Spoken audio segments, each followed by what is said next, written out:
The Rangers manager rumour mill continues to go on, and we've got a new name flung in to the mix. Welcome back, guys. Two Fog Football, Big Stevie here, talking and walking. It's 5 AM, so I'm going to try and keep it quiet as I'm walking about. But aye, so Ole Gunnar Solskjaer, that's the name, right? And what do we have to base this on?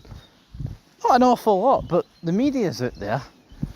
They're reporting about the fact that Paul Scholes has kind of let it slip that he reveals he knows someone that has met with Rangers about their managerial vacancy, that the media haven't reported. Now, Heart and Hand have responded to this with a reply saying that Scholes is hinting Rangers met with Solskjaer. Now, here, Ollie, great player, seriously underrated player, man. You think think of all his late goals with United, man. Man United have got a lot to owe Ole Gunnar Solskjaer. Have they got a lot to owe him as a manager though? Well, I mean, it may have appeared to be bad, but if you actually look at Ole's Manchester United record compared to like the last few years, it's not that bad if we're being brutally honest. I mean, you look at Erik ten Hag, how bad it got. You look at Ruben Almiron right now. I mean, some people would point to the fact that the United teams are probably worse, but you know, I think us getting a guy that has managed Manchester United within the last couple of years, almost borderline seems like a pipe dream. Even though Man United are horrific by their own standards, man. If you want to look at a club that's probably the only club in Britain doing one run worse than us, is probably Manchester United, to be fair. Now, what's Ollie done in terms of his whole managerial career? Cardiff, he then pretty much he got the job at United as a caretaker, and then he took over and he had a few years. He won a few trophies, didn't he? Well, I don't have the stats right in front of me. I'm pretty sure Ollie won. No, actually, fuck, I don't think he did, actually.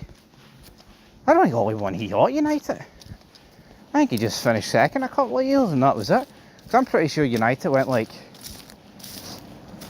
6 years without a trophy, and Erik ten Hag was the guy to get it in the FA Cup. Either or, man, that is concerning actually.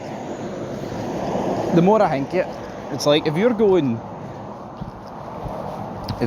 years without winning a trophy at United, regardless of how bad they are, I mean, surely, man, you've got to be winning trophies at Manchester United. There's no two ways about it. And we've seen guys that are, I mean, looking a lot worse than what Ollie did at United, winning trophies, like with Erik ten Hag. So I'll tell you what, for free, that would be an immediate alarm bell. Now, what I would say, I mean, to save people going off the rails here, I'm fucking knackered, by the way, so if I sound even more incoherent than normal, that's why. But it's very hard to win trophies in England, man. There's 4 on offer, a European one, the league, and then 2 cups.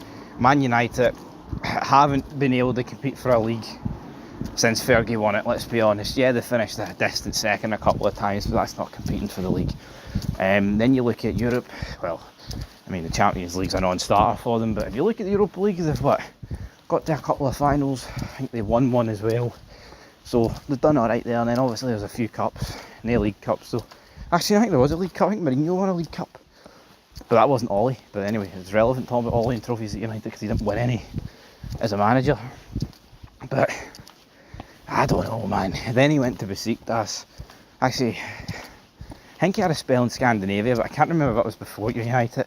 I can't remember if that was after Cardiff and then United. But then he ended up with Besiktas and he got sacked not too long ago. I remember looking this season, Besiktas got put out of Europe in a result, and then they sacked him, and people were like, oh look, that's how a proper team runs, they actually sack people. And then this is obviously at a point where we weren't sacking Russell Martin. I don't know, man. He's in the odds, is Ollie, but for me, all roads lead to Kevin Muscat. I mean, my GPS was set to Steven Gerrard, but let's face it, folks, that's done. Regardless how many times Andrew Kavanagh is going to go crawling back to the guy every couple of days, the last couple of days it seems like he keeps asking the question. That's why Gerrard keeps shooting down in the odds. Was he going to accept this time? Reality is it's not going to happen. Right, need to hold the L on Gerrard. For whatever the reason is, it looks like it's Tellwell.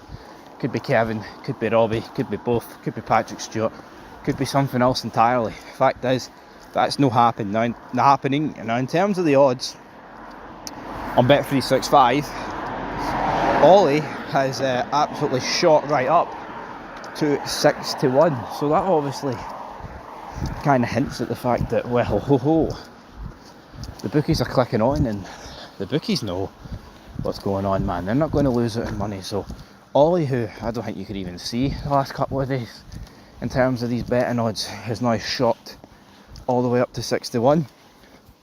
There might be a bit of proof there, proof in the pudding. Anyway, folks, leave your thoughts down below. Would you want Ollie? Would you be fearful of Ollie? Depending on who you support. Leave it down below.